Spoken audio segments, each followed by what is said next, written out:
विदर्भाचे नंदनवन असलेल्या चिखलदरा तालुक्यात कोरोना दाखल झाला असून 2 अहवाल पॉझिटिव्ह आल्याने तालुका चिंताग्रस्त दिसून येत आहे। मेळघाटमधील धारणी चिखलदरा कोरोना विषाणूच्या महामारीपासून सुरक्षित अंतर राखून होता। मात्र पंधरवाड्यात व टाळेबंदीच्या शिथिलतेनंतर धारणीतील दिया येथील मध्य प्रदेशच्या जावयाच्या मार्फत कोरोनाने प्रवेश केला। परंतु विदर्भाचे नंदनवन चिखलदरा पर्यटन क्षेत्र असून त्या ठिकाणी पावसाळ्यात पर्यटकांची मोठी गर्दी असते। यावर्षी कोविड-19 मुळे या ठिकाणी पर्यटकच नाही। सध्या एकही पर्यटक चिखलदऱ्यामध्ये येत नाही। चिखलदरा नगरपालिकेने मोठ्या प्रमाणात काळजी घेतली असतानाही या ठिकाणी कोरोनाने चोर पावलांनी प्रवेश केला।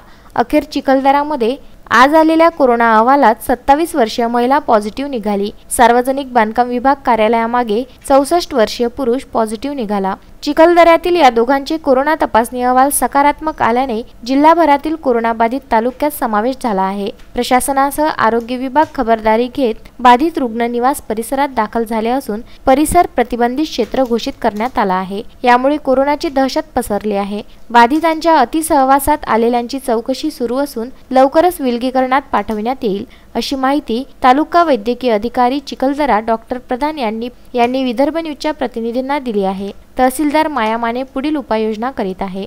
मारुती पाटणकर, विदर्भ न्यूज, सुरनी।